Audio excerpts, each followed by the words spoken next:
लेकिन ये जो बांटने का काम किया जा रहा है आज हमारे देश में, तो ये बहुत ही खराब स्थिति की तरफ लेके जा रहा है। आप क्या कहना चाहेंगे? हाँ, अगर यही हाल रहा तो आने वाले समय में स्थिति, देश की स्थिति बड़ी भयावह होगी। आपसी संबंधों में कटुता आएगी जी। और आरएसएस जी। व बीजेपी के कुछ ऐसे लोग जी। वो पूरी तरीके से हावी हो रहे हैं और वो गलत सलत प्रचार करके जी समाज में जहर घोलने का काम कर रहे हैं। नमस्कार, मैं Arshad Warsi the burning space channel में आप सभी दर्शकों का स्वागत करता हूं। आज मैं फ़र्रुखाबाद में हूं और फ़र्रुखाबाद में जो आज ये ज्वलंत विषय पर परिचर्चा हो रही है, तो उसमें हमारे साथ में प्रिंट एवं इलेक्ट्रॉनिक मीडिया एसोसिएशन के राष्ट्रीय अध्यक्ष विनय सिंह कुशवाहा जी हैं और फ़र्रुखाबाद के एक सिटी न्यूज़ के मालिक हैं अनिल प्रजापति जी, जो हमारी इस पर चर्चा में आज भाग ले रहे हैं। सबसे पहले तो मैं आपको ये कहना चाहूँगा कि अगर आप हमारे चैनल द बर्निंग स्पेस पर नए हैं तो इसको सब्सक्राइब कर लें और हमारी जो ये परिचर्चा है उसे गौर से सुनें और उसके बाद उसमें कमेंट्स के माध्यम से हमें अवगत ज़रूर कराएं कि हमारी परिचर्चा में आपको क्या अच्छा लगा और क्या ख़राब। तो हम परिचर्चा शुरू करते हैं। आज हमारे बीच जो दो हमारे मेहमान हैं, प्रिंट मीडिया एवं इलेक्ट्रॉनिक मीडिया एसोसिएशन के राष्ट्रीय अध्यक्ष विनय सिंह कुशवाहा जी हैं। हम आज ज्वलंत विषय पे जो सबसे पहला हम चर्चा करने जा रहे हैं वो हमारी मीडिया ही है। हम लोग मीडिया से हैं, लेकिन मीडिया ही आज कैसा कार्य कर रही है उससे हम संबंधित आज इस चर्चा में बात करेंगे। विनय साहब, सबसे पहला मैं सवाल आपसे करना चाहता हूं। आप तो प्रिंट मीडिया इलेक्ट्रॉनिक मीडिया के राष्ट्रीय अध्यक्ष हैं। बहुत से पत्रकार, एक संघ है आपका और संघ में बहुत अच्छे अच्छे पत्रकार भी होंगे और कुछ ऐसे भी पत्रकार होंगे जो शायद नापसंद हों और जिनकी पत्रकारिता नापसंद हो। लेकिन मैं ये कहना चाहता हूँ, आपसे पूछना चाहता हूँ कि आज की पत्रकारिता हमारे देश में जो हो रही है वो आपके लिहाज से कैसी हो रही है? सबसे पहले द बर्निंग स्पेस चैनल के संपादक को मेरी बहुत बहुत शुभकामनाएं, बधाई। जो आज मुझे बोलने का मौका मिला। जी। आज बहुत गंभीर विषय पर संपादक जी ने चर्चा की है, जो आज पूरे देश के लिए मीडिया एक संदेह के घेरे में है। क्यों आजकल जब से केंद्र में बीजेपी की सरकार बनी है, सबसे मीडिया पर पूर्ण तरीके से अंकुश लगाने का भरसक प्रयास किया जा रहा है। कहीं ना कहीं इसके लिए शीर्ष नेता, केंद्र सरकार व राज्य सरकारों का भी दबाव बराबर बढ़ता जा रहा है। जी। जी। उनके ही तहत सरकारी मशीनरी भी जी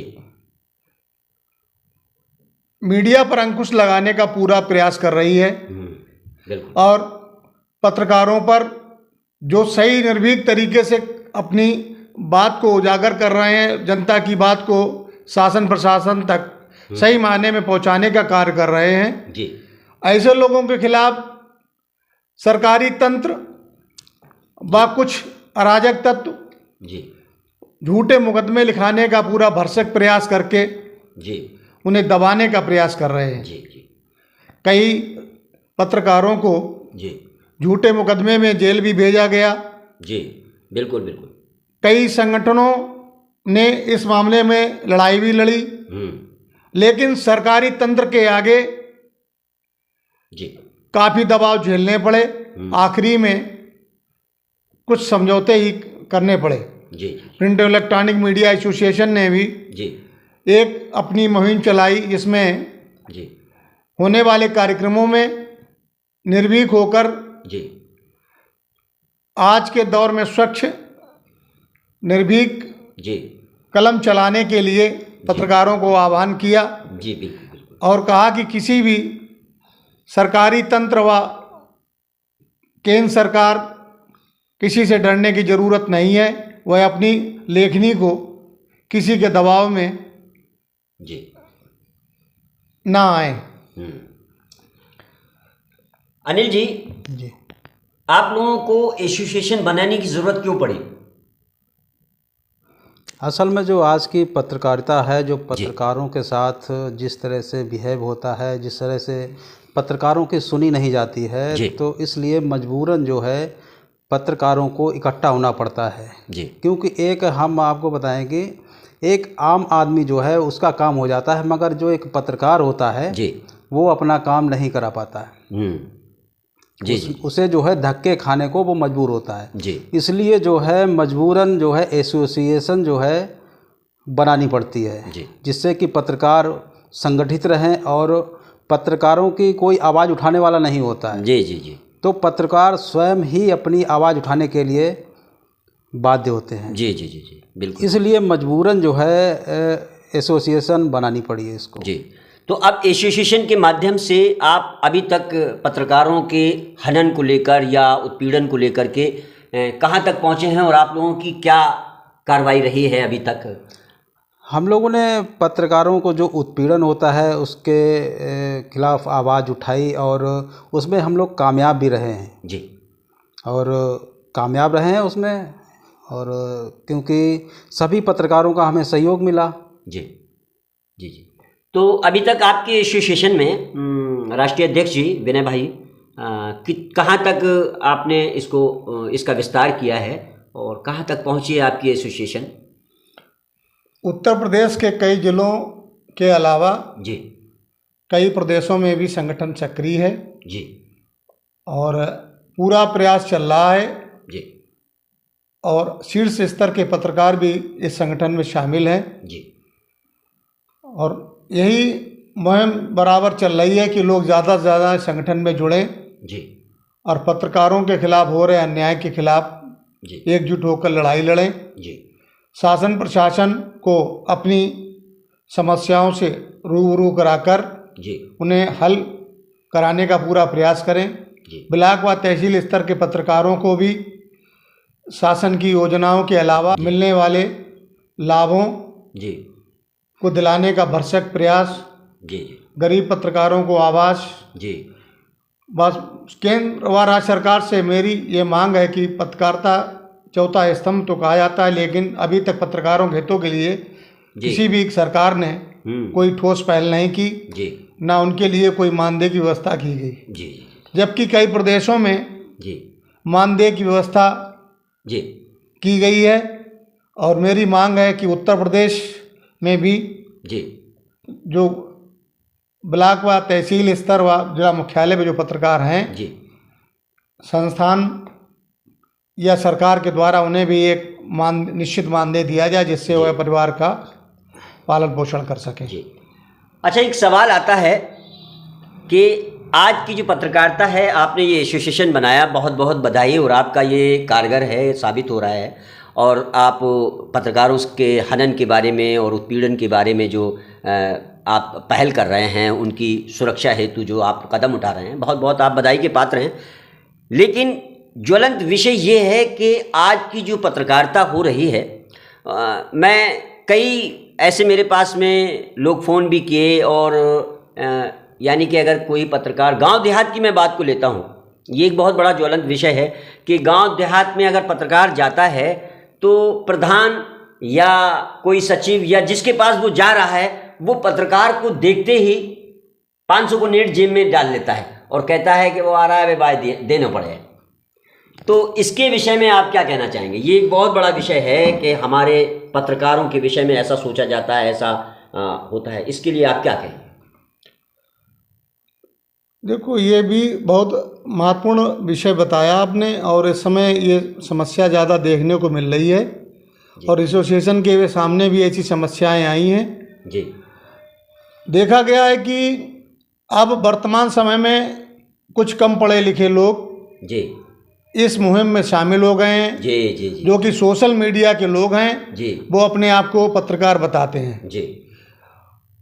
उनकी पहले जो जाते थे तो उनकी एक वेशभूषा, एक मर्यादा होती थी, जी। उन्हें अपने अधिकारों की पहचान होती थी, बिल्कुल बिल्कुल सबको अपने अपने क्राइटेरिया को पता होता था। जी तो सबसे बड़ा महत्वपूर्ण मुद्दा यही है कि लोग अशिक्षित हैं, उन्हें पूरा ज्ञान नहीं है, जी पत्रकारिता के माने नहीं मालूम है, उन्हें अपनी अधिकार सीमा नहीं मालूम है, जी और वेशभूषा का भी विशेष कोई ध्यान नहीं। जी बहुत से पत्रकारों को आपने देखा होगा कि हवाई चप्पल पहने हुए वैसे ही अपने पैड पीछे लगा लिया, हाँ कलम पेन रख दी और मोबाइल डाल दिया, चल दिए जी कि हम पत्रकार हो गए। जी और ऐसे ही लोग पत्रकारिता को बदनाम करने में जुटे हुए हैं, जी जो कोटेदारों और प्रधानों से जी किसी न किसी रूप में अवैध वसूली का कार्य कर रहे हैं। ऐसे लोगों के खिलाफ जी संगठन ने कई बार जी जिला प्रशासन व प्रदेश स्तर पर कार्रवाई के लिए लिखा है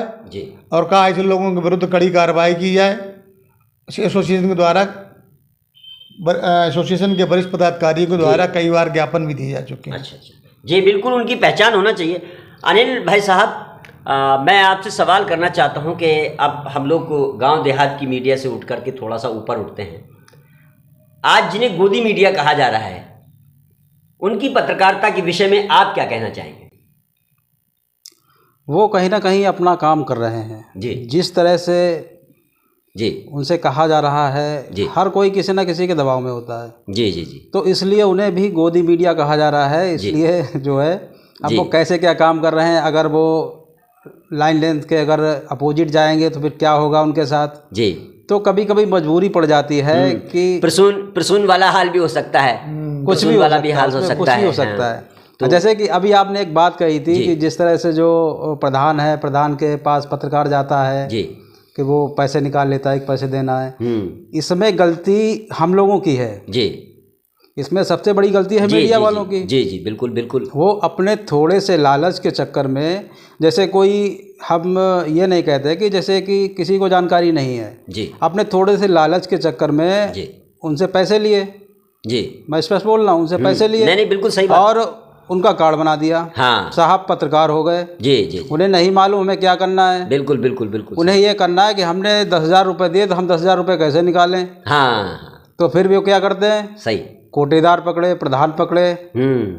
ठीक, सही, अगर कोई पत्रकारिता करता है जी तो उसे कहीं कोई दिक्कत नहीं होती है। सही बात है। जो पत्रकार नहीं है, जी जिन्हें पैसे दे के बनाया जाता है, जी, दिक्कत वहाँ से पैदा होती है। ये दिक्कत करने वाला कौन है? हम ही आप हैं। बिल्कुल बिल्कुल बिल्कुल जब तक खुद में नहीं सुधरेंगे तब तक कैसे सुधरेगा। बिल्कुल बिल्कुल।